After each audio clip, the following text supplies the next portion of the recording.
9:30, sorry. He already wanted to go. I would, okay, call the meeting to order, it's 9:30. I'll start with the agenda, administration, any additions, deletions? Council, Councilor St. Martin, I'd like to see a closed session. closed session on, I had it written down here.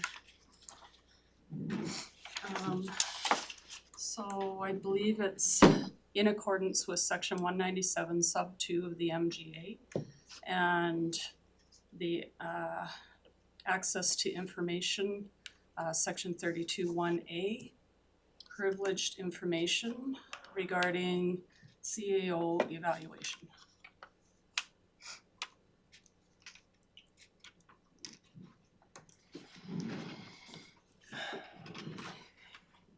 okay, item on the agenda there, 12.1. Any discussion? Seeing that, if I can get a motion to accept the amended agenda, Councillor Coogan. I'll move the agenda as amended. Thank you, Councillor. Call the question, all in favor?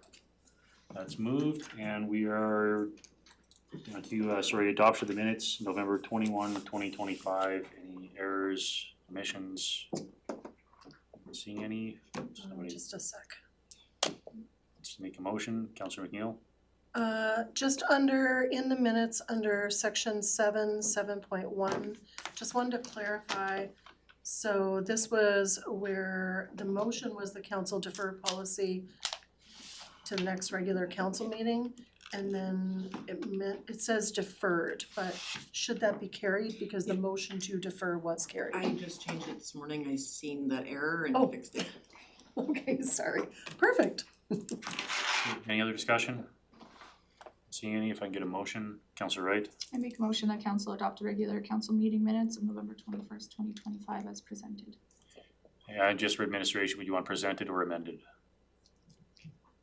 Amended, Yeah, we can do amended. as As amended. amended, sorry. Thank you. Any discussion to the motion? Call the question, all in favor? That's moved, and brings us to our delegation, 9:35, Sergeant Clark. If you're ready, sir. You bet. Before we get going, we got a bunch of new faces around the table here, so if you wanna start there, Tracy, just so they know who we got in front of them. That's right. Just we'll do an introduction. Okay, you can, I can start. I'm Sergeant Craig Park. I'm the Ops NCO at the detachment. And yes, Staff Sergeant Matt Clark. I'm the detachment commander for the Whitecourt RCMP. and I'm Tracy Mindus, I'm the Legislative Services and Communications Coordinator. Matthew Ferris, CAO. Benny Whitten, Counselor, Division 7, Fort Assiniboine. Patricia McNeil, counselor for Whitecourt West. Jenna Wright, counselor for Blue Ridge. Dave Cush, Reeve, Councillor for Ensamo. Peter Gilkin, Counselor for Freeman River Goose Lake, Division 6. Karen St. Martin, counselor for Division 4, Whitecourt East. And Alan Dean, Counselor at Division 3, Whitecourt Central. John Norwood, Director of Finance. Jones Ludwig, Director of Community Services. Alright, that, feel free. Good morning. Yeah, so just thanks for having us come to the council meeting this morning. Just to cover off some of our stats. So for this, I printed off our most recent one, so from January to November. So compared to last year, we're down 19% total decrease in criminal code files on the county side, so the provincial crime gauge. So a 7% decrease in break-and enters, a 5% decrease in theft of motor vehicles, and 34% decrease in thefts under $5,000. Luckily, we were able to arrest some prolific offenders in the community that were causing most of the issues we had. One was the break-and enters, and then the other was the vehicle thefts. So those were that helped us with our numbers for sure.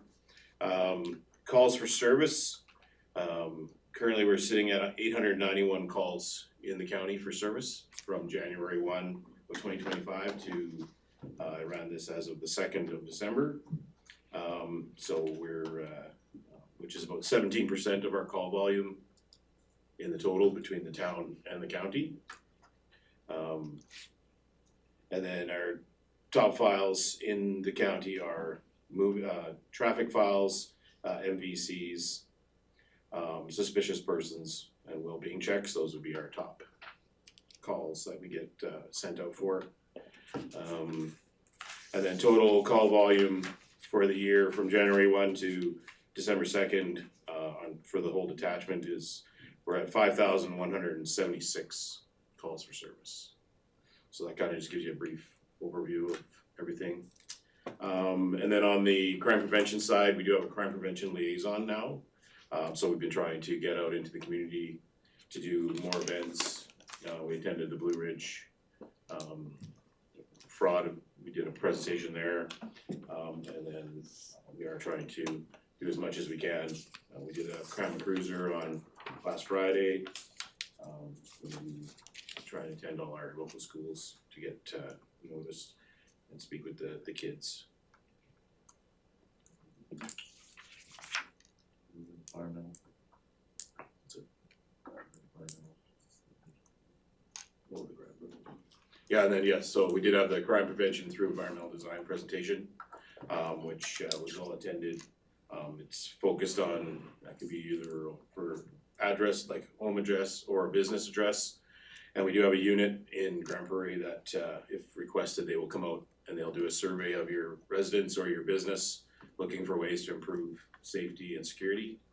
So it's usually regarding lighting, cameras, alarms, but they'll do a full survey and then give you feedback, a report at the end. So, yeah, it's kind of just a brief overview. Questions? Thank you. Any questions, comments from council? Councilor Dean? Through the chair to you gentlemen, thanks so much for coming and thanks for all you do for our community. I noted in the presentation that there was some public engagement after citizens had expressed a desire to have a conversation about crime rates and break-ins, etc. Were there any next steps that came out of those consultations? Any? I know the Citizens on Patrol was a group that was going to be resurrected, if you will. Anything else?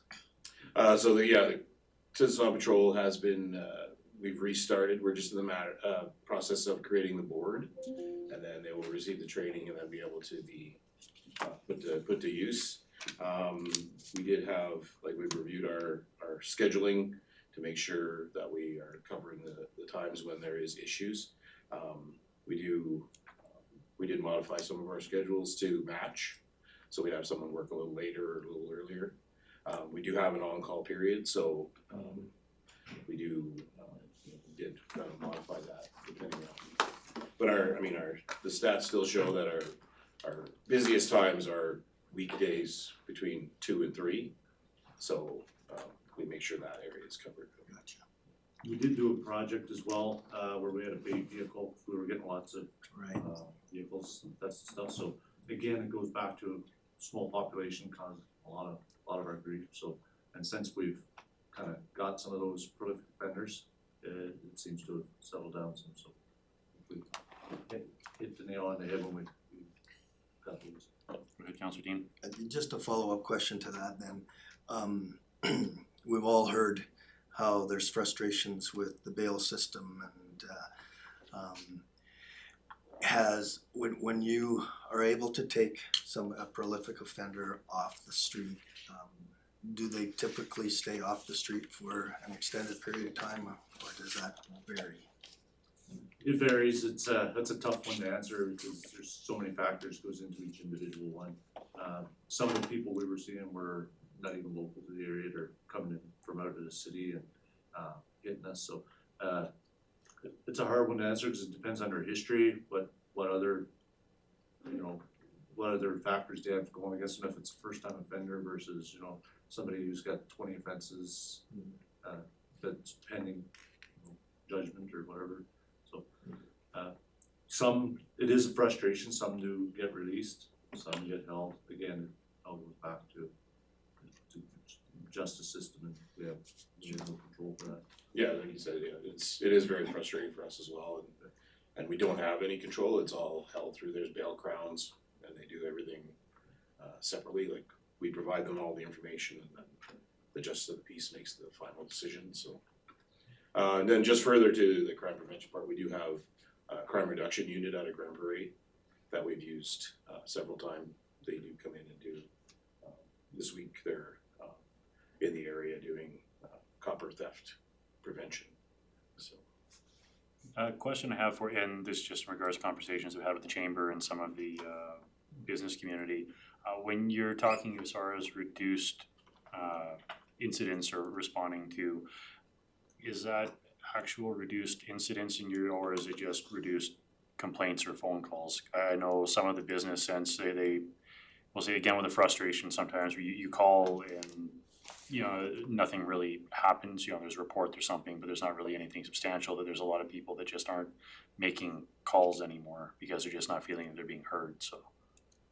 Yeah, I mean, part of it would definitely be that, like, people do get frustrated and then, you know, they don't wanna call. I mean, we always encourage people to call and I mean, we try to do everything we can. If there's evidence there, we'll try and recover it or bring out our forensic ident team to take fingerprints or seize items. So, yeah. We definitely, in the meeting that we had there, expressed with the chamber that the more, the less complaints or the less, I guess input you guys get, the harder it is for you guys to rally for more resources, so to make sure that people are still making those calls. Yeah, go back to your question, like the numbers that we have are what's reported, we don't know what's not reported. Yeah, so the more calls, the more, that shows how busy we actually are and I mean, we are the police force of jurisdiction, so we have to respond to your needs. So if there is certain things that we can do to help, then we need to know and then we can respond. Councillor McNeil? Thank you, gentlemen, through the chair. I know you've already answered a couple of questions and I have a couple more. So there was one about the change in the scheduling, so that was brought up as a concern from a number of people, so glad to hear some of that's changed. Then I had a submitted question that was asked. It said, given the size of the county and the number of rural businesses, do you foresee any adjustments to the rural patrol coverage or proactive policing in industrial zones around the few known chop shops in Woodlands County area? And are these locations being monitored more frequently, or now that with the impact of vehicle theft in the area?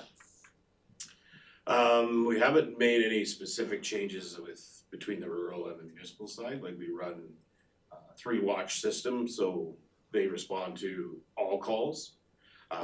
We try and do as much proactive policing as possible. Unfortunately, a lot of our stuff is reactive policing. But I mean, if we know about certain areas, we could definitely target on them, and then we do have these specialized units that we can reach out to provide us with extra support. So it hasn't been a big conversation about any changes in between the rural and the provincial side, or the rural and the municipal side, but we can definitely focus our attention if we know where these locations are. We would appreciate the phone calls. Awesome. Just as a follow-up to that, the that you had mentioned the crime reduction unit, maybe that's something in the future, so that we could look at a program like that. And then my second question was just in regards to the citizens on patrol. And please correct me if I'm wrong, but when I was reading some of the information about that, it was targeted at town residents and residents who had businesses in town. And it was just when I looked at that criteria, especially with the area around town, I think that there's residents in the county that also would like to volunteer and be included in that, even if they don't have businesses. But we want to support our business owners in the town.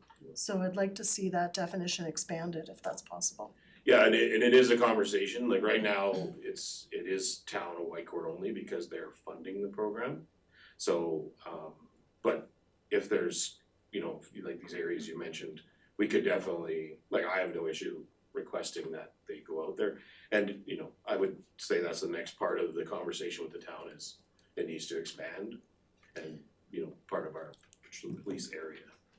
Specifically with that comment, I was just referring to people from the county volunteering to be on patrol in town. For example, like I would have no problem doing a shift or two in town a month kind of thing, and I live 10 minutes from town. So, but based on the current criteria, because I don't own a business in town and I'm not a town resident, then I wouldn't meet the criteria to go in and do that. So that's what I was referring to in Okay, that sorry. context. Yeah, no, I mean, we can definitely look at that criteria, I mean, it's a volunteer unit, so it would be nice to have any volunteers. Exactly. Councilor St. Martin? Mr. Chair, through to the RCMP members. The Woodlands County is a member of the Barhead and Area Regional Crime Coalition. Does the White Court Detachment, are you involved with that coalition? Not specifically. Okay. If I may, further through the chair, is that something that the White Court Detachment would be interested in being involved in? Yeah, it's something we could definitely look at. I know, communication wise, they had their own talk group, but I know the capacity was limited, so we use Rave. So I don't know if that's specifically what you're asking, or if it's more communication between the detachments. Mr. Chair, through to RCMP, it would be an enhanced communication tool that would be available to the White Court Detachment. And if you're familiar with the system, which I think you are, it can reach out to ratepayers and members of the community fairly quickly. Yeah, I know we did have conversations with them about BARC, Yes. and I guess the capacity wasn't there to allow for more, for us to take it on and use it. So we use Rave, which is the public communication system, which we can send out alerts on stolen vehicles, be on lookouts for any issues. We can also use it with our crime prevention person in place. We're gonna be doing either weekly or bi-weekly updates of just our file load and just updates for the community. So the RAVE program is funded and ran provincially. So maybe I'll follow up with you and just maybe see if they're interested in doing that. I don't know if it's easier for them or not. Very good. And I do also know in conversation we had in the past with expanding the BARC program further away is the feeling that people from the Barhead area, if they're getting inundated with notifications out of the area, won't be as apt to wanna, it just, if you get too much information at once, they won't not gonna be using it as it's intended. That's another concern that came out of the conversations in the past. Yeah, and I would agree with that. Sometimes these platforms, if you get one notification, it's important versus if you're getting inundated, people seem to ignore it, push it away. And the RAVE program, you can select what areas you want to be notified for. So it doesn't have to be the whole province or so. Anything Thank you. else? No? Any other follow-ups? No. Councilor Neal? Through the chair just one quick follow-up. Under your consultations, you had mentioned meeting with the mill managers and discussing workplace safety and so on. And that you had future meetings and training being planned. It's something that I really like the idea of that and seeing potential for maybe our emergency response team to be involved in a tabletop exercise in the future or something like that. So it's nice to see that engagement with industry. So that's all, that was my comment. Anything else? Not seeing any. Thank you guys very much for your time. We appreciate everything you do in the community and thankful to have you here with us today. Yes, thank you very much, and thank you for your support. And my door's always open. Stop in and chat with us, and if you have problems, definitely reach out. All right. Thank you guys very much. With that, if I can get a motion to accept the presentation's information. Councilor Wright? Make a motion that council receive the White Court RCMP presentation for information. Thank you, Councilor. Call the question on that. All in favor? And it's moved. Getting us out, I see that I know we're about a half hour before, but our STARS delegation is here. If you're ready, we could No sense in having you sit and waiting while we go through other agenda items, so. Apologize for the interruption, my Surface won't load up, so can I give it to Natasha and see if she can get it to load up? Sure. Gonna need it in about an hour, so. You wanna do it? Okay. This is my password.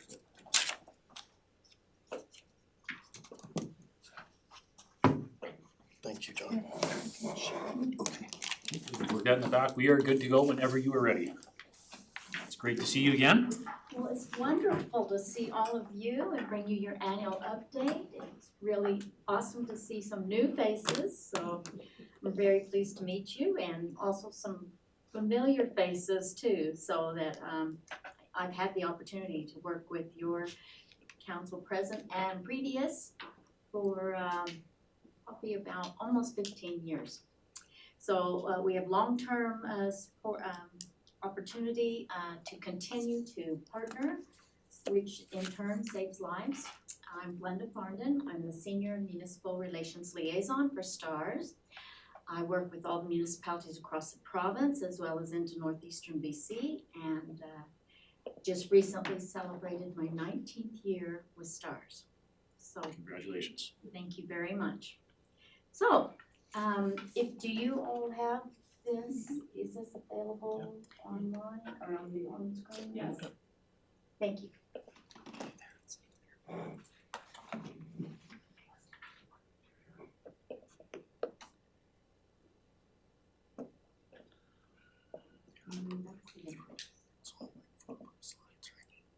There we go.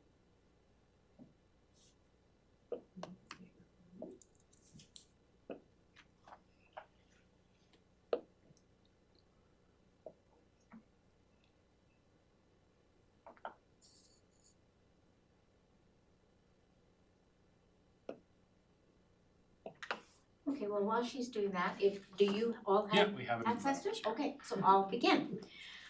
So this year, on December 1st, so just recently, we celebrated our actual 40th anniversary of STARS. That was the very first day that we flew the very first patient back in 1985. It was for a very critical newborn twin in rural southern Alberta. And that's how we began, was just partnering with the Lions Club of Alberta in order to begin having STARS available. So we celebrate partnerships. 40 years of partnership, more than 63,000 missions have been flown since that time. And none of this has been possible without solid, dedicated partnerships that have provided that, so that we could also remain for 40 years a charitable model, no bill to the patient. Next slide, please.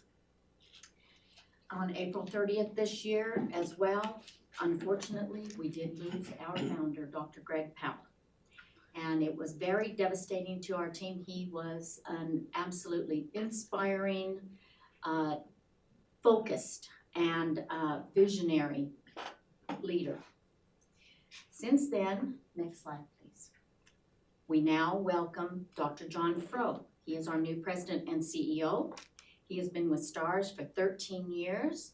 He was previously our chief medical director, so we are very proud and honored to have his leadership now and still remain under an exemplary critical care physician.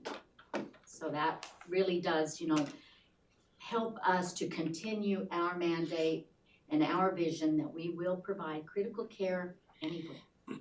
Next slide, please. The numbers have gone up since I last presented to your council last year, that we are now at $36.6 million per year operating costs for 3 bases in Alberta, Calgary, Edmonton, and Grand Prairie. So we do receive $15 million block funding from Alberta Health Services each year. We're in a 10-year affiliation agreement. So of that, the $12.2 million per base per year for operating costs does not include administration costs. It does not include all of our education and training, which is mandatory for our crews, up to 200 hours every year, mandatory education and simulation training. And it does not include any of this highly specialized equipment that we carry on board. We reach out to individual corporate donors and individuals for all of those kinds of items, and it is a significant cost. You know, after a few years, like there's always later newer technology, and we must upgrade those pieces of medical equipment as well. And when you think that some of these can cost between $50,000 and $100,000, and we have 6 bases across Western Canada, so it is quite a task in order to work with these corporate sector that want to help us to continue to maintain the very high level of critical care that we provide. Next slide, please. This is going to show you more of our municipal support across the province. So currently, we are at 95% of the province is in partnership together in order to continue to help sustain STARS services.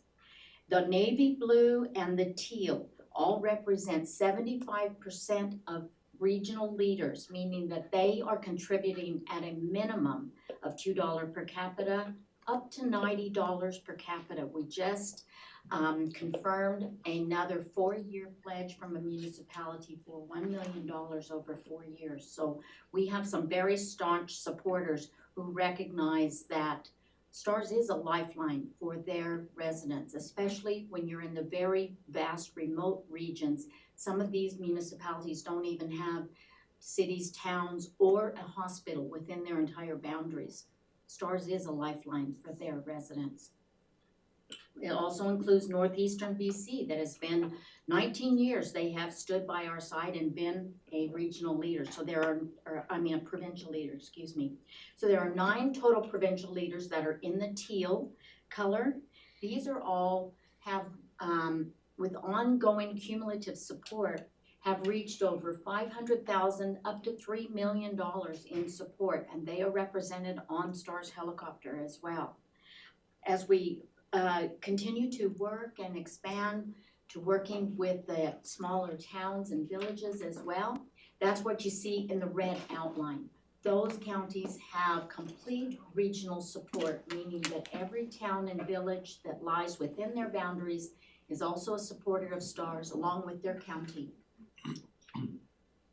And then the white areas, there's 3 remaining that are currently not on the municipal program yet, but we have towns, as you'll see the little quotation or the exclamation marks. We have towns within that are individual that represents Edson, Hinton, Drumheller, and Peace River that are all individuals that are also supporters of STARS. So we are very much getting very close to closing the loop and really uniting the most of the province. I'm continuing to work now with smaller rural cities.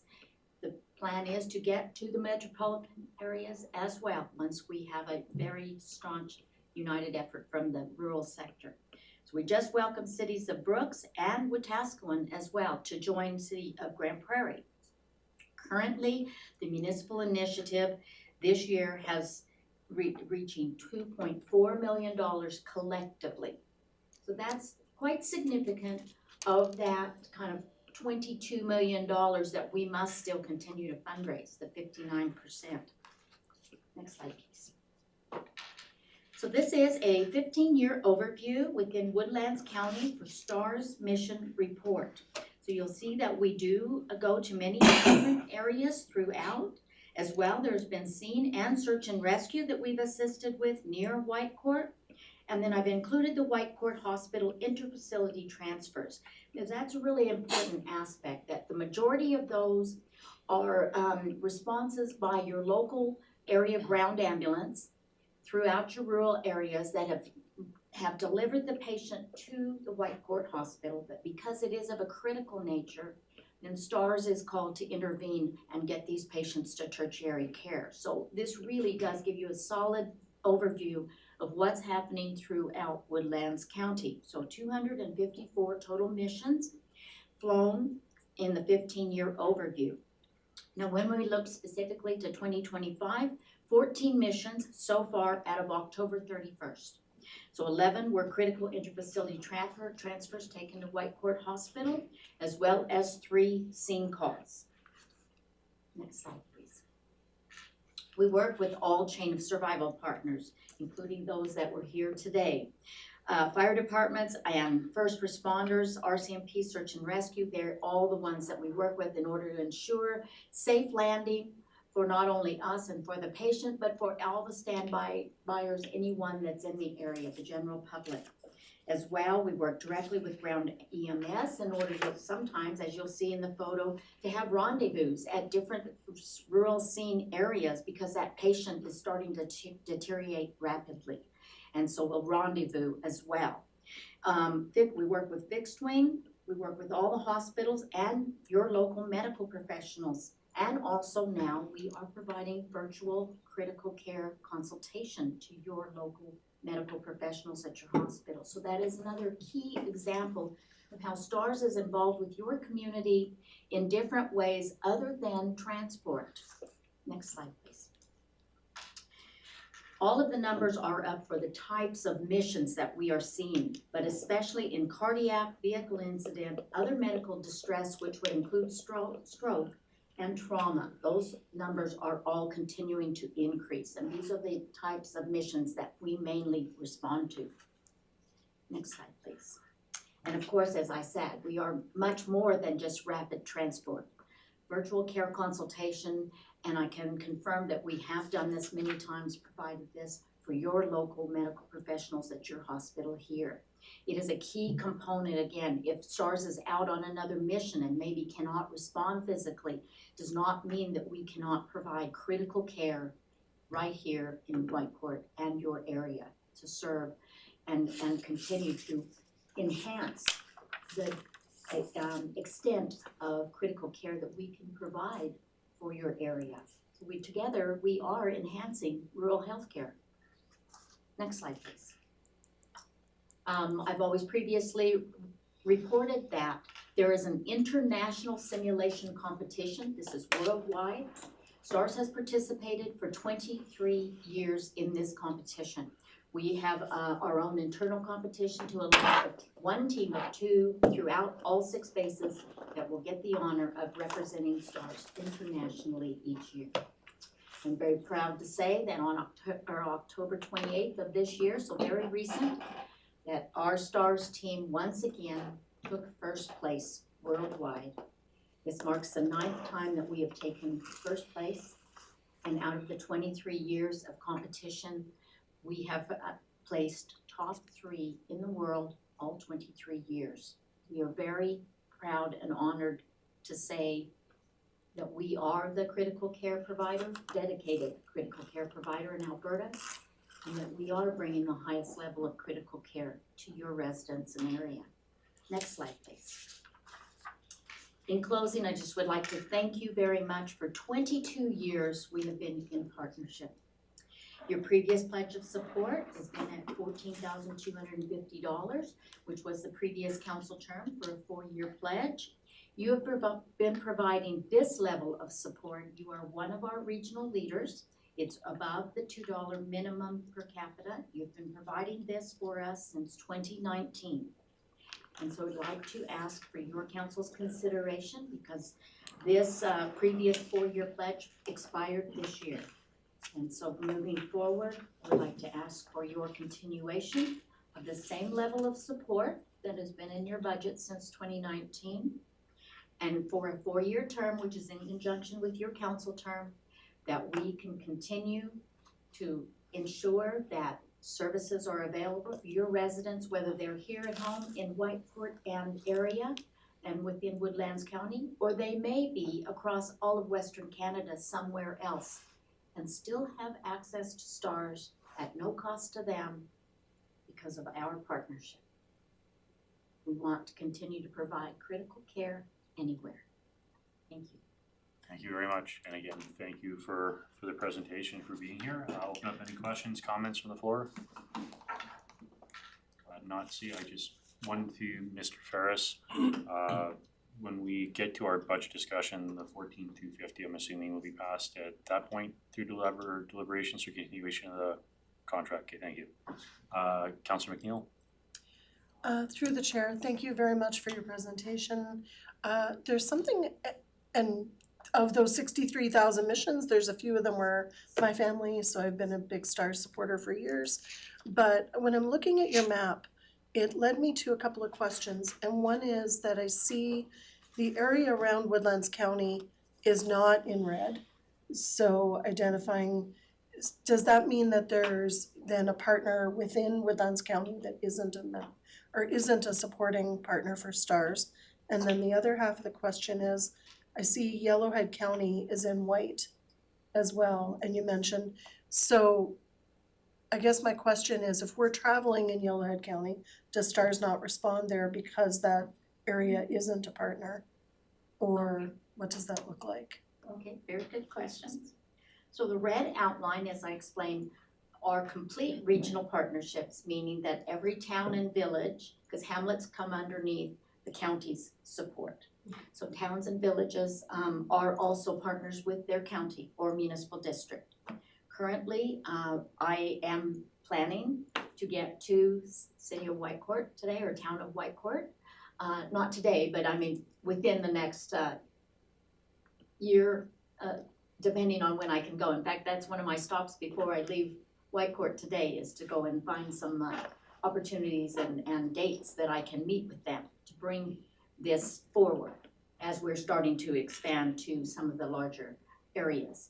So there is that opportunity to continue and make Woodlands County one of our complete regional partnerships. We are very proud, though, that you are one of our regional leaders. So that really does provide an opportunity to build on throughout the area. When we're talking about Yellowhead County and 40 Mile and Cypress County down in the Halo area as well, we do respond to that area. We do quite a few critical interfacility transfers from Medicine Hat Hospital. We have done a few scene calls. We have landed, co-located with Halo down in that area for scene calls. You know, it's a work in progress as we work forward with them in southeastern Alberta on what is the best mode of transport, these types of things, because it must come out of Calgary. You know, Halo is very co-located in that area that can actually deliver a patient from a scene call to the Medicine Hat Hospital. And of course, again, as I presented with Whitecourt Hospital, that if it is of a critical nature, then STARS is called in order to get this patient to a higher level of care. For Yellowhead County, I've been working with them for more than a decade. There's been a lot of changes as well. I'm looking forward to working with them. Towns of Hinton and Edson have been staunch supporters for 19 years, 20 years now. So just having that opportunity to continue to work with the county and hope that, you know, they will want to join the municipal initiative, because it is in partnership, everyone together. We do respond, because we are of a charitable model, we will respond whether they're giving or they're not giving. We respond regardless. So if you are in Yellowhead County, yes, we are going to come and respond for you. Or anywhere else throughout, you know, Western Canada, where we have the 6 bases now, from Winnipeg, Regina, Saskatoon, and then the 3 bases in Alberta. And then we also serve the eastern corridor of BC, north and south, from Grand Prairie Base and from Calgary Base. So even if you are on vacation in those areas in BC, you will have opportunity to have access to STARS if it is of a critical nature. So I think the map really speaks volumes to the fact of what we're able to achieve with partnership. Anything else? Councillor Coolman? Yeah, through the chair to Ms. Farnan. I really applaud STARS for what they've done. I was fortunate to be able to help out in a couple of responses that STARS was involved in. And what was interesting for me was what you had said about talking to some of our partners in the region. It doesn't matter, this is a human thing, it doesn't matter where you live, where you drive, where you go. It's very obvious that when you leave your jurisdiction and you have a problem somewhere else, doesn't matter whether you're from Edmonton, wherever, you know, if that service is available, I think there is an argument for everybody to be involved with this, and I would definitely support that. Thank you very much. Right, thank you. Anything else? Councilor McNeil? I'm prepared to make the motion that we accept the delegation. Council received the presentation from STARS for information. Thank you, Councilor. Discussion on the motion? Not seeing any, call the question. All in favor?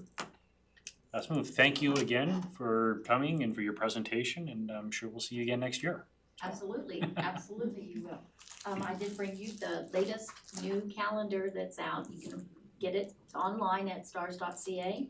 And the latest newsletter. This one is especially, I hope that you'll take a look. You can also look at it digitally online. It has a lot of our 40-year history, and so it's really quite interesting to cover where we've been to where we are now, right? And I brought a set as well to please pass on to your fire department because we greatly appreciate everything that they do for us on scene. All right, thank you very much. Thank you. Okay, if council would be agreeable to it, just given my time constraints today, would we be okay to move to 12:1 and have the in-camera discussion?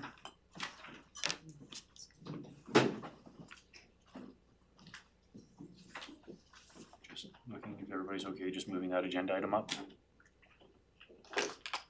If I can get a motion to go into closed session then? Councilor McNeil? We'll make the motion that we go into closed session at 10:11. To discuss the CEO evaluation. You bet, under section 12.1. Thank you, Counselor. I'll call the question. All in favor? It's moved, and I guess,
Call the meeting back to order at 11:17 and move to item 7.1, amendment to financial reserve policy F-5.202, and I turn that over to administration.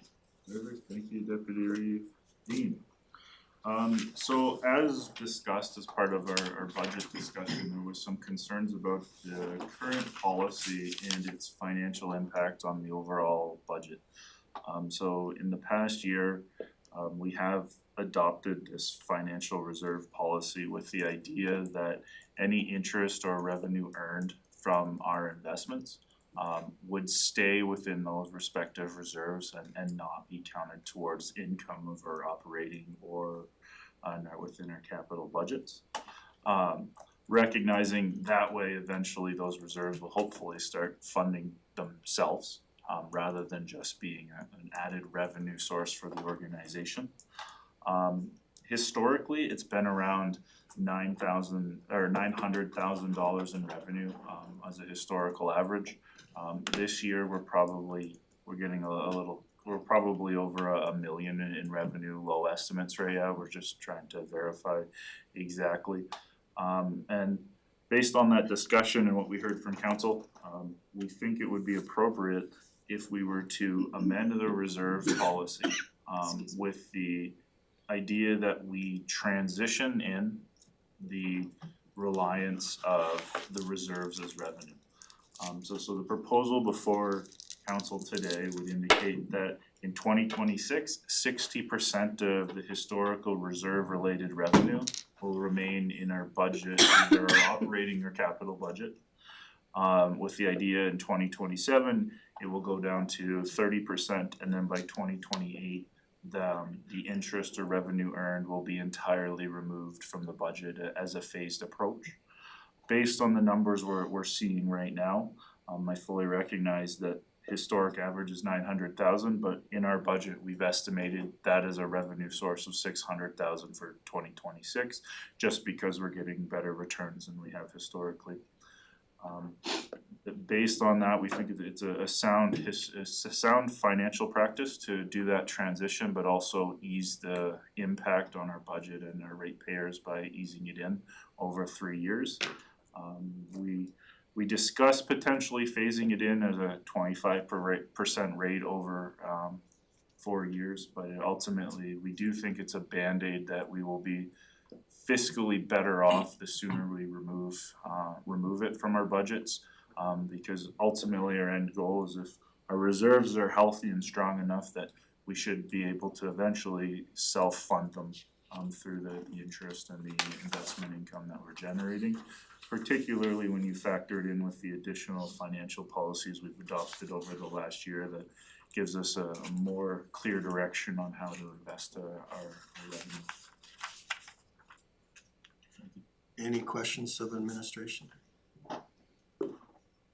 None. Councillor McNeil? Through the chair of the CAO, I have a couple of questions, and the first one is, I'm gonna apologize in advance, it's just kind of a newbie question about process. In the policy, under the use of innovation reserve, municipal benefits reserve, corporate risk reserve by the CAO.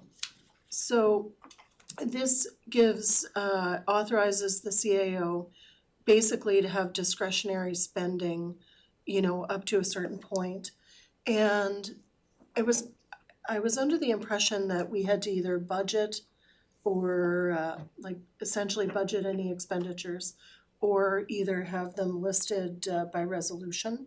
So is this within the context of the MGA that it's can be discretionary even though it's not technically budgeted, or is it budgeted? Through the Deputy Reeve to Councillor McNeil, our understanding is it is compliant with the MGA. The reserve allocations are there, and by motion, you have established that direction. So our understanding is it is allowed. That said, the thought process, as I understand it, when it was implemented was there's a lot of rapidly changing functions within governance and corporate world at at this time, whether it be AI implementations or new things where as an organization, we just wanna try something that maybe wasn't fully considered. So to have a level of risk that was acceptable to council, it was put in via the motion, but to summarize it, we do believe it is compliant with the MGA. Councillor St. Martin? Through the chair to administration or CAO Ferris. I like this, and, thank you for bringing it forward. Just in the future, I would like council to maybe consider budgeting reserves, cause I don't see that in the operating budget. So how that would look as you budget, for example, $5,000 be transferred from the operating budget into a reserve. And so that's how you can fund your reserves, grow your reserves moving forward. There's other methods too. At the end of the year, you can have a surplus, or you can have that could be moved into reserves as well, but that's at council's discretion and leisure at the end of the year. But not right now, but maybe in the future GNP meeting, we could take a look at the policy for future budgets. Thank you. Yeah, you're welcome. Would you, coming out of this, did you wanna make a motion to send that to GNP? I could. Just so that we don't lose it. Mr. Councillor McNeil? Sorry, through the chair to the CAO, just two other quick comments on this. One, just a simple typo on page 4 at the top, it's exist as opposed to exit, I think, right at the top of the page, just for when we're redoing it. But on the next page, which is page 5 of the policy, at the bottom, it just mentions if a reserve is not interest bearing, interest will be allocated to general operations. And I was just wondering about when this is redone, if we could clarify that statement a little bit more, because if it's not interest bearing, how can interest be earned? And it could be just me misunderstanding it as well. And then just additionally, the comment that it's helpful when clauses are numbered for ease of reference, but in the meantime, it should also be noted that except as described below in the transitional revenue realignment phase. Because prior to that, it talks about how if a reserve is designated as interest bearing, any earned interest will be credited to the reserve, and the change was made on the next page. So just there should be a note at that comment. Thank you. Any other questions for administration? I just have one, on page 21 of the policy, it's the corporate risk reserve. The optimal balance is sitting at $30,000. Is that a recommendation, that balance, is that a recommendation from administration? It seems low to me. Through the Deputy Reeves to council, I would agree, it is actually a typo, it was $300,000. Okay. Thank you for correcting us. Thanks, that was all for me. Once again, any questions from council? If not, we'll have two motions coming out, 7.1, and then Councillor St. Martin can make the motion. So we call for motion. Councillor McNeil. Okay, I am prepared to move 7.1, the amendment to, the council approve the amendments to policy F-5.202, financial reserve policy, by adding the implementation section establishing a phased reduction of reserve interest earnings and reserve related revenues from the operating and capital budgets over the 2026 and 2028 budget years with the edits as recommended. Thank you, Councillor. Any questions, comments to the motion? Seeing none, I call the question. All in favor? And that's carried. Turn it over to Councillor St. Martin.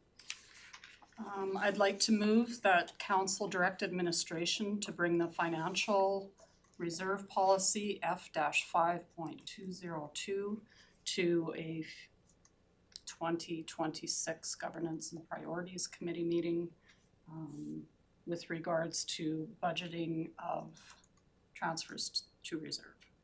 Thank you. Any questions or comments to the motion? Seeing none, I call the question, all in favor? And that's carried.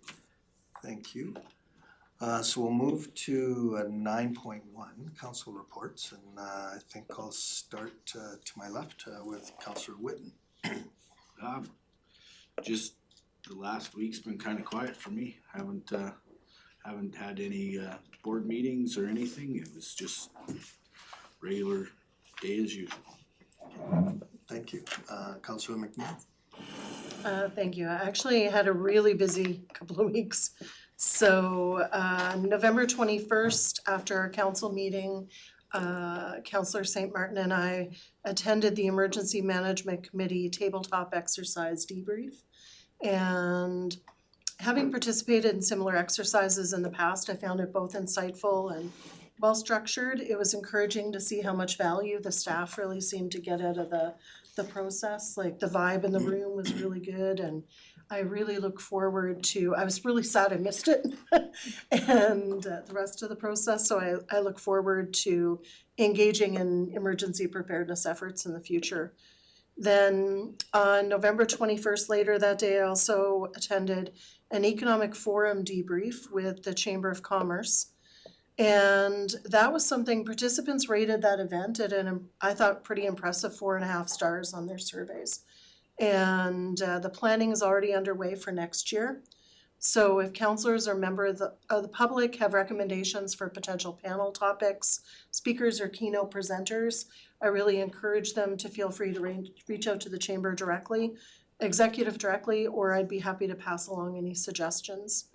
Then November 21st, I attended along with some of our colleagues the county staff Christmas party out at Anselmo.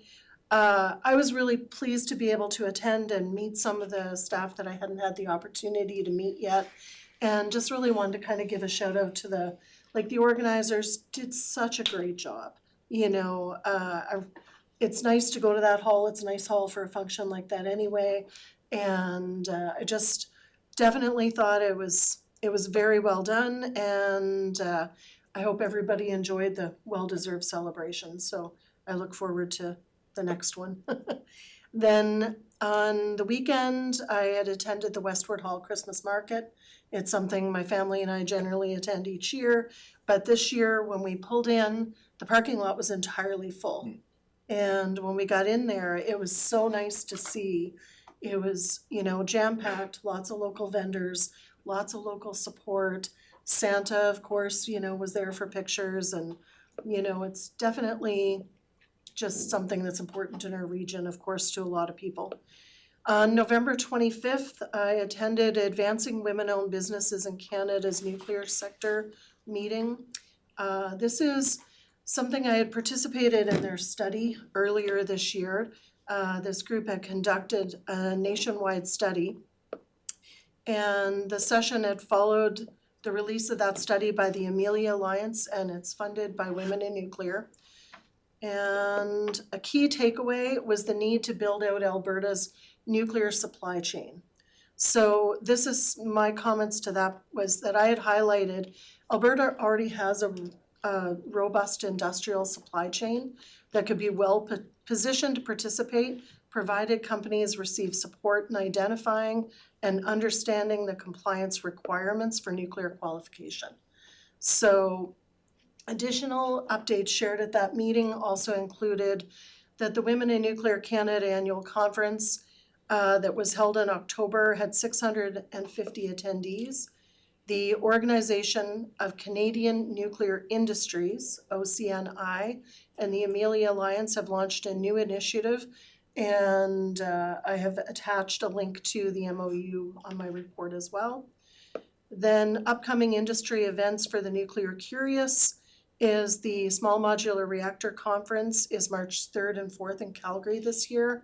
The Canadian Nuclear Association CNA Conference is April 28th to 30th in Ottawa, and the Canadian Nuclear Society Conference is June 14th to 17th in Calgary. Then November 26th, I attended the Health Practitioners Attraction and Retention Committee. This is our local H Park. It was the first committee meeting that I had the opportunity to attend. And the group is dedicated to supporting healthcare providers and their families. I look forward to becoming more involved in their initiatives. And in my report that I've submitted as well, I attached links to the community spectrum, some of the local initiatives that had been shared through there from the town. Also, on November 27th, along with the rest of council, we had our first special meeting to discuss the proposed 2026 budget. Especially with being a new counselor, it's something I really appreciated, the thoughtful discussion from the group and the work by administration put in and your patience in dealing with all of my questions. November 29th, I attended the Christmas for Kids event, which was Saturday at the Legion. And this is a few years now that I volunteered for this event. It's hosted by the Chamber, but it's sponsored by our business community. And I think it's just really important to honor our business community for providing these kind of events in our region. Everything is free. It's, free crafts. Said there's hay rides, face painting, pizza, cookies. Beaver Creek was there with their Highland Grog. And over, we heard families, saying how much they appreciated that event. And it really encourages people to get out and spend locally. Then December 2nd, we had our governance orientation session with George Cuff. And as we work through orientation and kind of enter deeper into the budgeting process, it's certainly been a really busy first 6 weeks. So thank you, but that's my report. Thank you, Councillor. Any questions for Councillor Neal? Move on to Councillor Wright. Okay, I wasn't quite as busy as Councillor McNeil, but November 21st, I also attended the staff recognition and awards night, so it was nice to see the staff recognized for all the years of service, so I appreciated that. November 23rd, I went to the Westward Christmas market. The thing I took from that was just seeing all of the youth vendors that were there. It was really nice seeing them all participate in that. November 27th, I did the operating and capital budget meeting, so the administration did great. They explained everything for us newbies here, and it was very detailed, so that was appreciated. November 28th, I attended the first Regional Solid Waste Management Authority meeting. We did our organizational meeting where they assigned a chair and a vice chair, where I gracefully nominated our Reeve Cush to be on as vice, so we do have a representation of town and county on there. So that was a lot of knowledge there. The biggest thing I took from that was the current cell 1 that they are filling right now at the landfill is near its capacity, so they are now looking at opening the second cell, and a little bit of increased funding related to that, so that should be coming up soon. November 30th, we did have an event in Blue Ridge. The Community League hosted this annual Santa's Test Run, so I volunteered for that event. It was a good way to bring our families together to kick off the holiday season. December 2nd, we did the governance session with George Cuff. He was very knowledgeable. I liked how he gave us a lot of examples and real life stories. It really, I guess, put everything together into perspective for us with all the learning process that we went through. And the only other thing I wanted to mention is I partnered with West Fraser, and we're bringing a community flu clinic to the Blue Ridge Community Hall, and they're hosting that tomorrow. So from 1 to 5, there will be a pharmacist there administering the flu shot. So as long as you bring your healthcare card, it's open to our community and all the surrounding That's awesome. residents. So. Thank you, Councillor Wright. Any questions for Councillor Wright? Move over to Councillor St. Martin. Thank you. I attended many of the same meetings that Councillor McNeil covered already, the staff recognition, and I'd like to echo and thank staff for putting on such a wonderful event and recognizing those employees that were recognized that night. I also attended the Emergency Management Committee tabletop exercise and was very pleased to hear from Alberta Emergency Management Agency officials their feedback that they felt the group was doing exceptionally well, and that was positive to hear. Also, the special council meeting regarding budget, also want to thank staff again. I know how much work goes into that and continues to be worked on, so thank you for that. And I attended the George Cuff orientation as well, and yeah, there was some really good takeaways. Thank you. Any questions for Councillor St. Martin? I have just one. I'm assuming you've attended Mr. Cuff's presentation in the past? Yes, many times. Many times, okay, Yeah. thank you. So thanks again for your report. Councillor Kulkin.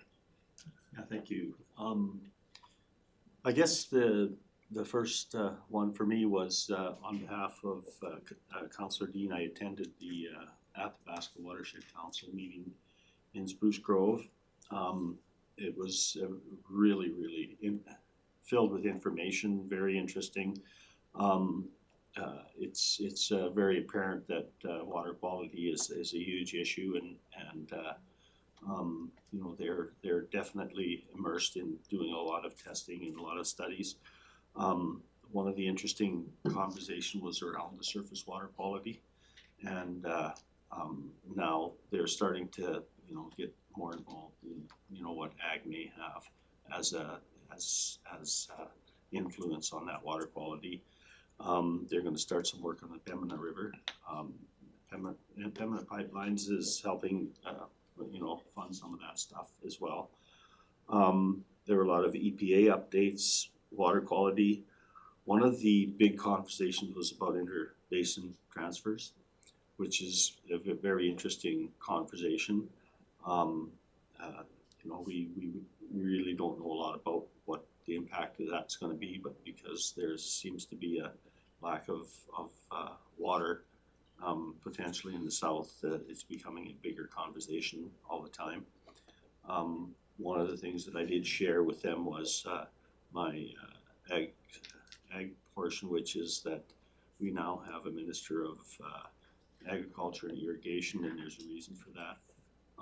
It's because of the lack of water for some of the irrigation districts down there and the pressure that's going to put on us in the future. There's a lot of work being done in the Upper Smoky area now, and we really don't know what that's going to look like. We had conversations about some of the water that's being injected in the that comes out of the big lakes right now, that's being injected in some of our oil aquifers. There was a lot of conversation about open access hub for sharing water data, which is something that is you know, on our radar now. Municipalities can share water data, watershed or water data, and they're just developing that strategy now. One of the other things that they want to try to address now is a project that was left on the table years ago, and that's the Athabasca Heritage River bid. I know that it was led actually by Woodlands County, and there should be a lot of data or old archive data available that we could share with the Watershed Council and really make that become a reality.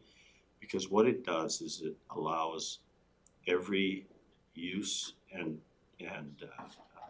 recreation use, business, industry partners to actually have input on what they're doing in the stewardship component of that. So it was a very interesting meeting. I enjoyed it thoroughly. And then I guess I did attend the Housing Board meeting on the 1st of December in Barrhead. A lot of work being done now is we're starting to address the needs assessment. We bought some property last year to start to do that.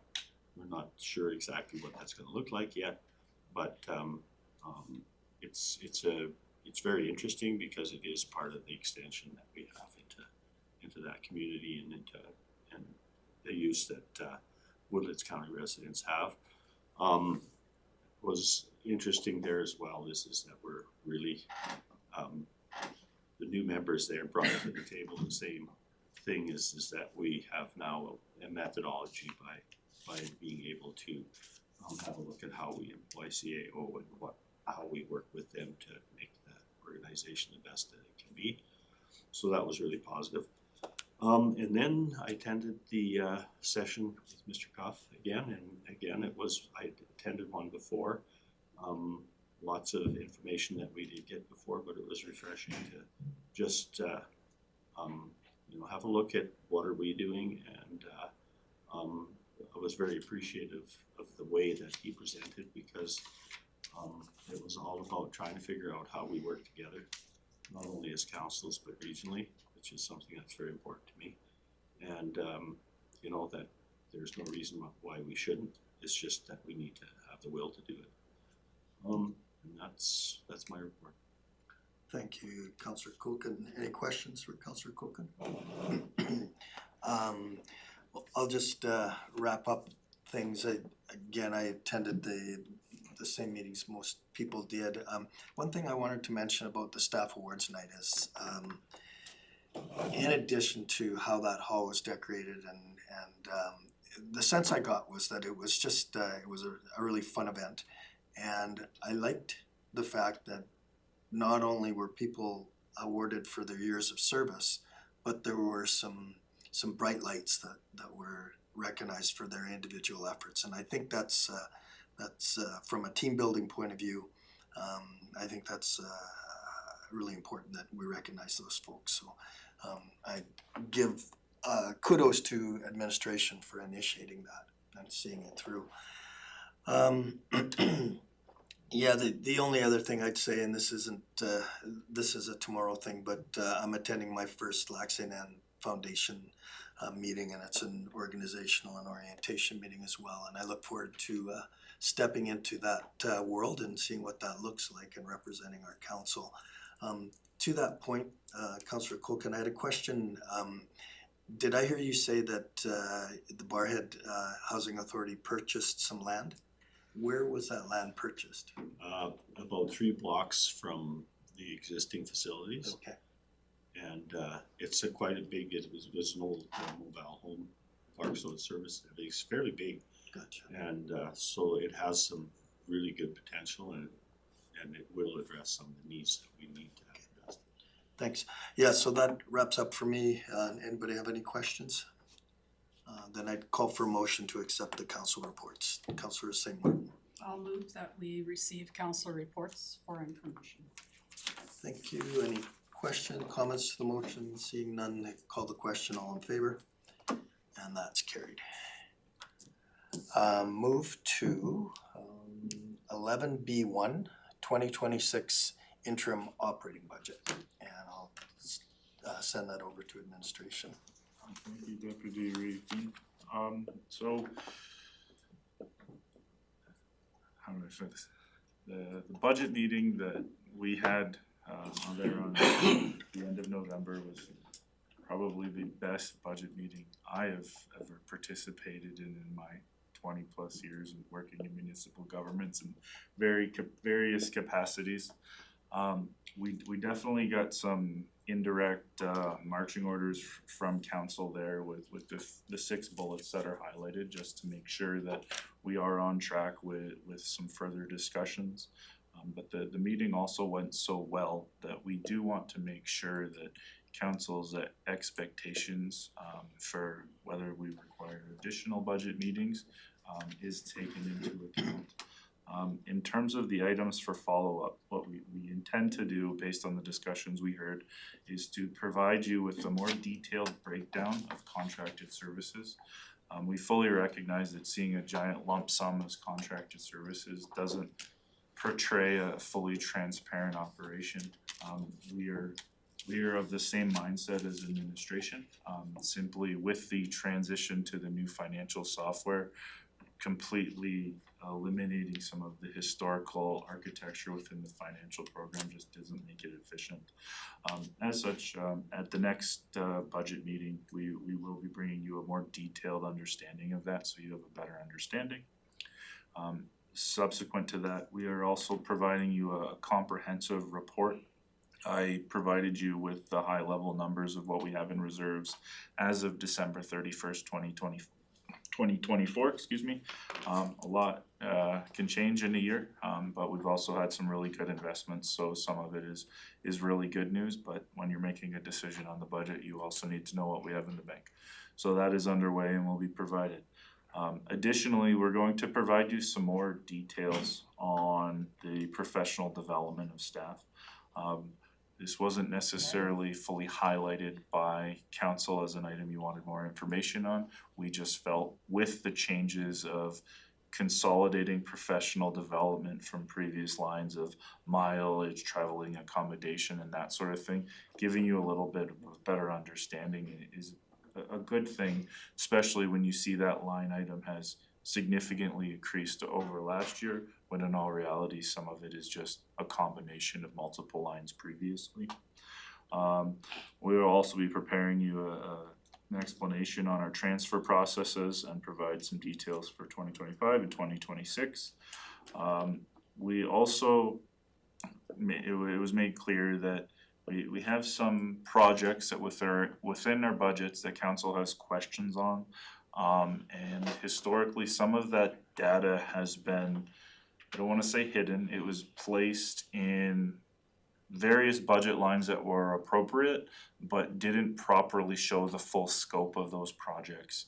So what we are taking is, we're going to give you a special projects summary for big projects, for example, like the NRED grants, or that are specific grants, so that you know where those dollars are being spent and how, and to also evaluate whether you wanna continue in some of those programs. In addition to that, we're gonna revisit our revenue and expenditure categories to ensure that they're complete and just make sure there's nothing changed. We have had some minor tweaks just administratively. We've seen some numbers come in that change things, not noticeably, but just to make sure they're updated. But beyond those changes, without direction from council, our plan was to hopefully bring the operating budget for adoption at the December 18th meeting. That being said, legislatively, we do have to have an interim budget before January 1st. It can be as simple as a motion of, we adopt an interim budget of 50% of whatever our budget was last year. Historically, we've been in a position where our budgets could be approved minus some minor tweaks once we get our full assessment dollars in. We do believe administrationally we're close, but we just wanna make sure that council is in agreement with that. If you require an additional date between then and now, we're happy to accommodate. We just need to know when you would like to host the special meeting to get into more details and discussions about the operating budget. Okay, thank you.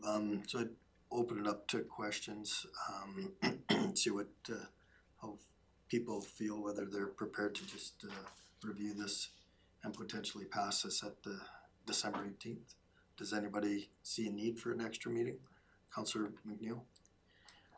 Currently, well, first, I really like the 6 points that you brought back, thank you. What I'm currently thinking is that I would like to see it as a separate meeting. So, cause I know that I would like to administration have the opportunity to bring these forward, and then we can review them at that time in case that there's any changes or clarifications before we pass the budget. So to clarify, what I'm hearing you saying is prior to the 18th? Correct. Okay. Does anybody have an issue with that? Then I guess can we do a doodle poll, or do you want us to try and figure this out right now? Sorry, through the chair. I would prefer a motion today, because we do have to establish it by motion, so if we can. Okay. Then I'll give everybody a chance to look at their calendars. Through the chair, to administration, how much time would administration need first before we?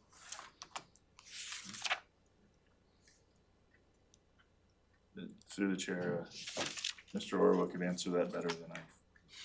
Yes, through the CEO to the chair. I think we'll need some time, but I know majority of it is already done. Most people had those things prepared. So if you just give us a reasonable time, then we'll package it together and bring it back.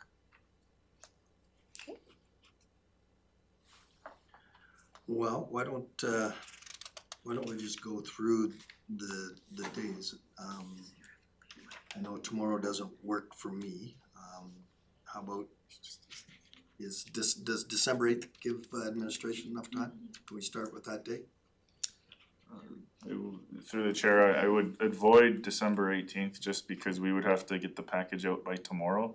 And as Mr. Orwa said, most staff have provided the documentation required, but not all of them just yet. Okay. Did you say December 8th? Yeah, I think that's what you That's meant, it, yeah. I can't do He the said that day. 18th, but okay, how about, the 9th is out for me. How does the 10th work for people? Sorry, we have a CAO Performance Committee meeting that day, as well as our GMP meeting at 5. On the 10th, okay. The 12th? The 12th looks decent. Yeah, it's the 12th. Yeah, works for me. And hopefully it works for Arif. We'll surprise him with this. Can I do it in Zoom? Yes. Teams meeting? Okay. 100%. Can I ask that we do that in the morning? Maybe a 9:30 meeting? If I may, through the chair, 9 would work great for me. The one caveat is if needed, I have an interview, not for myself, but for a replacement of Mr. Zhang at 2:30 that day, and I'd prefer not have to reschedule it. Yeah. Okay, so 9 o'clock, then we have, I think, option number 2 speaks to the date. Is somebody prepared to make that motion? I can make that motion. Thank you, Councillor St. Martin.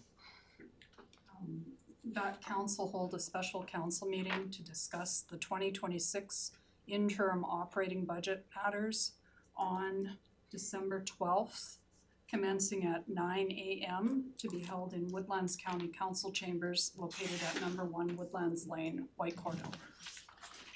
Okay. Speaking to the motion, seeing none, call the question, all in favor?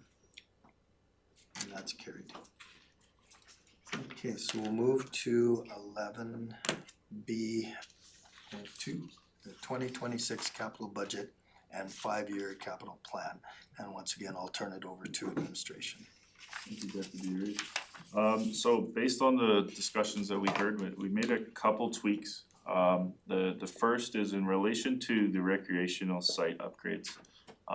Recognizing that some of you have also heard comments on recreational facilities, but also understanding fully requiring or requesting $800,000 while we're still waiting for the 20-year capital plans is a big step of faith on both sides, administratively and council.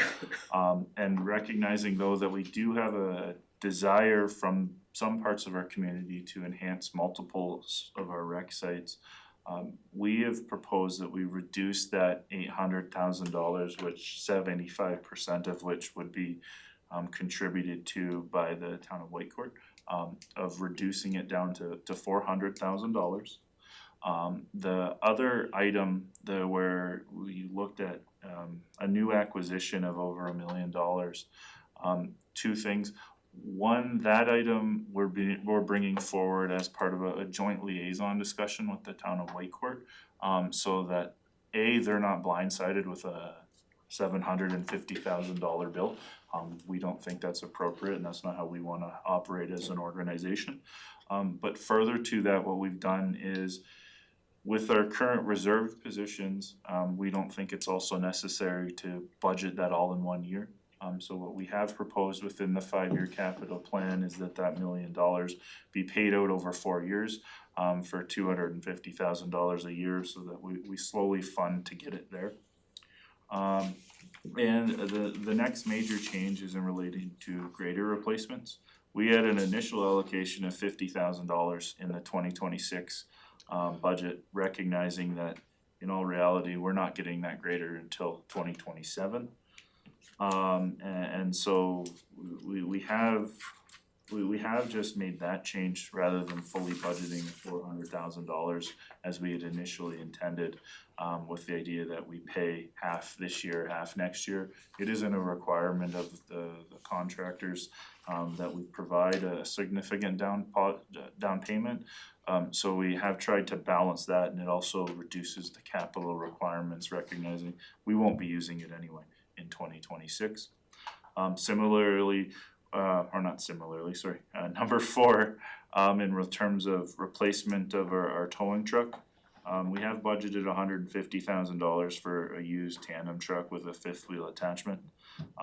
This towing truck, it was mentioned and discussed it was in your package within the November meeting, but it wasn't actively discussed. It was an additional add-on in the sense that we had some very poor findings when we were conducting a review of the current piece of equipment, and unfortunately it was budgeted for 2027, but we do need to move it up.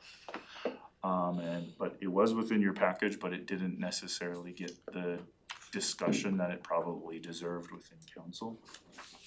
And follow up to the motion that Councillor McNeil, I believe, made today. We now have an additional $600,000 approximately in revenue. Our proposal is that we incorporate that revenue into our capital budget. Because we do have that large $2 million project with the slide. Effectively, by doing so, with the changes of the reduction to $400,000 for the rec site, the removal of the $1 million acquisition, and the tweaks to the grader replacement, and combined with the $600,000 of revenue in the capital plan, it does make up that $2 million, which was really a question of where we're going to find that $2 million for that slide. Based on those changes, there was a single administrative error within the capital budget, and there is no financial consequence to the error. It was simply a transferring error, we believe. We purchased a vehicle for $525,000 this year, or with the PO, we're waiting for it to be delivered. However, the budget here says the carry forward is $425,000, but in fact it is a carryover of $525,000. It was fully funded in the 2025 budget for $525,000. It was just an administrative note that is changed, but it's worth noting because it is $100,000, and if you get asked, then at least you know what happened there. And so we're respectfully asking, based on those changes, if council would approve our 2026 capital budget and the proposed 5-year plan. Okay, thank you, CEO. Council have any questions for administration? Councillor McNeil? Sure, through the chair to the CAO, I guess my question would be,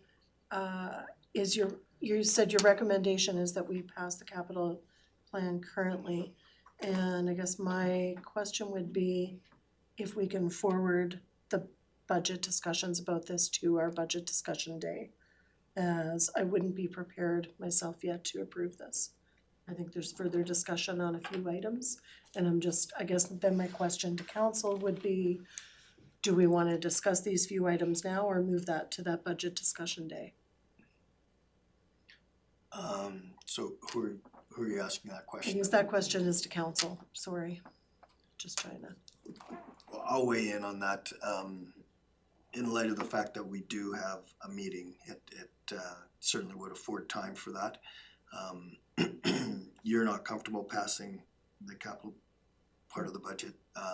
Now, of course, it's a democracy, so the other 5 may say yes, but I see no harm in deferring it. That I have a couple of things that I wanted to bring up too. One may be operational. I just have had 2 or 3 comments from residents about ice blades on graders and whether we use them, and if we're not using them, can they be allocated either in operating or in this capital budget? So through administration, I'd ask that question. I would have to rely on Mr. Zhang to speak on He's anything. coming up to the chair, yeah. Thank you, Mr. Zhang. Thank you, Mr. CEO, through CEO to council. We do have Sandvik blades that those are just scrape up the ice to make the ice surface a bit rougher. At the beginning of the season, it's when we don't have a snow cap on our gravel roads, we, like a better word, we need to wait for a few more storms so we can build up that snow cap and then we can start using our Sandvik Sure. bits to create that roughness. So that's just the nature of our operation. So Okay. we do have Sandvik blades in our inventory. Excellent. I'll forward that information. And then a question to council, and maybe I'd ask Mr. Zhang just to stay there, cause this might generate questions him. I wanted to give a bit of an overview of the cold mix rehabilitation program. So this came into effect 2.5 years ago, with the recognition that certainly in the 3 divisions around the Whitecourt area, these councillors represent literally hundreds of people that live in subdivisions. And the majority of those folks, when they bought their property, they had a cold mix road. Some of those cold mix roads have not been addressed. I mean, they've been patched, you know, but they're to the point where patching is no longer feasible. So the result of the conversation was that council had directed administration to put $650,000 annually into the cold mix rehab, and there was roads were identified, a consultant was hired, and we started that program last year. So in this budget cycle 2025, there were 4 subdivisions who had their roads repaired. I see in 2026 that there's no money allocated to that. Administration has indicated that they want to do an assessment. They want to do a service level assessment, and there's value to that. But further to our meeting that we're scheduling, I'd like this item to be discussed by council, whether we see the need to continue putting money into that program. You know, we've already done 4 of these. And if a service assessment review comes back and contradicts what we're doing, I have a hard time with the optics of that. So I'm not suggesting the service review doesn't have value, but I just think that we need to be aware that this program has already started and we're kind of interrupting it now. So I would propose that we put money in the budget. We may not use it, but that we allocate money there. So that was my comment to be added to our capital discussion on the 12th. Councillor McNeil?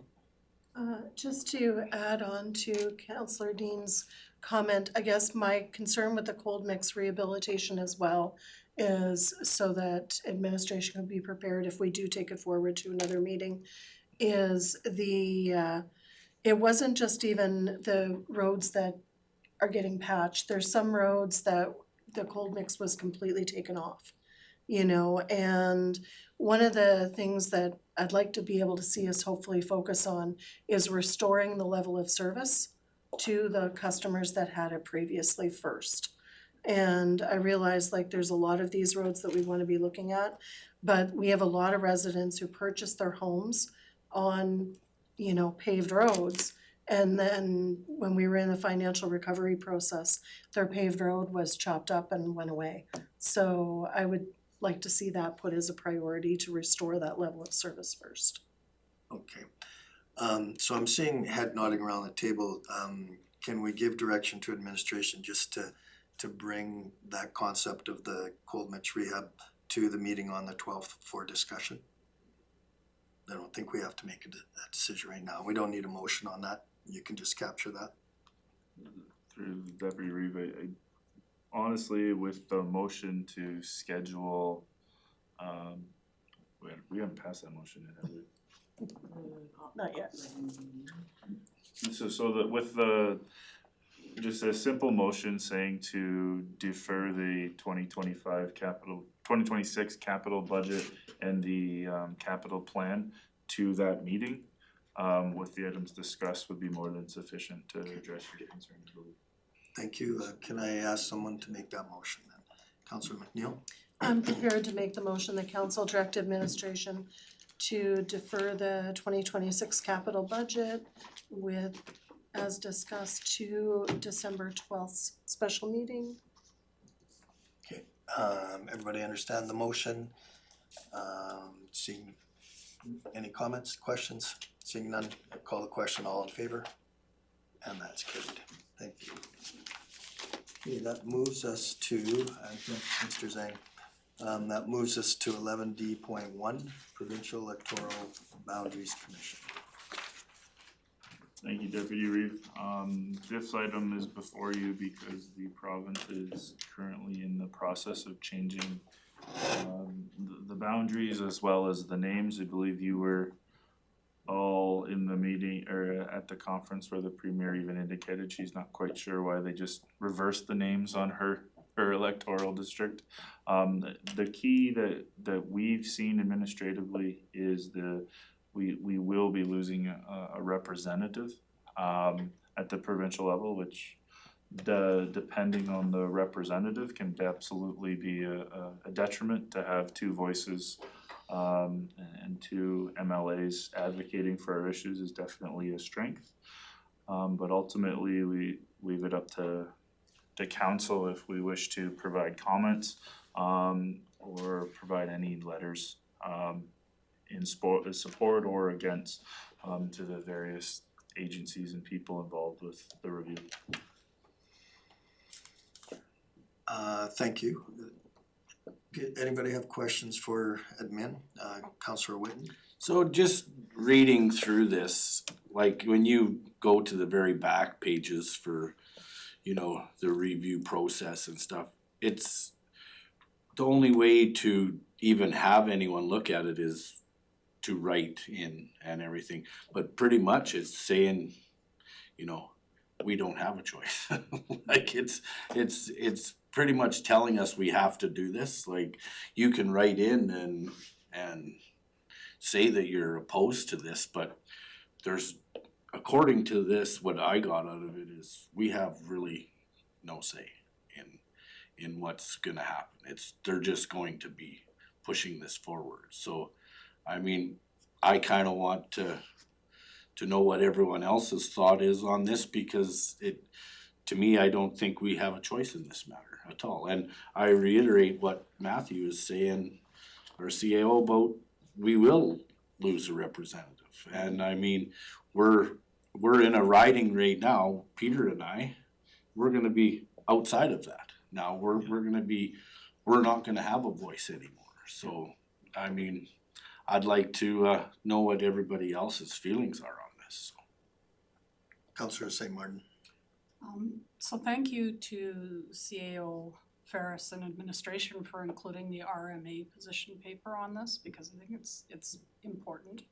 And I'll just read what they said in that report. What will matter to the commission at this point, and what has the greatest likelihood to result in changes to the interim report, is input from individuals or stakeholders in brackets such as municipalities related to concerns or feedback. So they've heard a lot of feedback from individuals in Alberta, but they're kind of focusing on municipalities here. They want to hear from municipalities. Any other comments? Councillor McNeil? I just wanna really echo Councillor Whitten's comment and, you know, what CAO Ferris had brought up as well about, you know, losing this extra voice. And from the advocacy perspective, it is imperative, you know, especially depending on who is in those positions, not speaking, you know, to the position, just like you said, so what they can, how strong their voice is in the House and what they can accomplish for us. And then another concern that I had when I looked at it was essentially with Grand Cache being added to our region. And I used to travel for work to Grand Cache back and forth when we were working regionally. And it's difficult in the winter especially, you know, when you're dealing with that area, when it's so close to Grand Prairie and the area around Grand Prairie. To me, it doesn't make sense that our, you know, MLA has got to travel from Barhead to Grand Cache.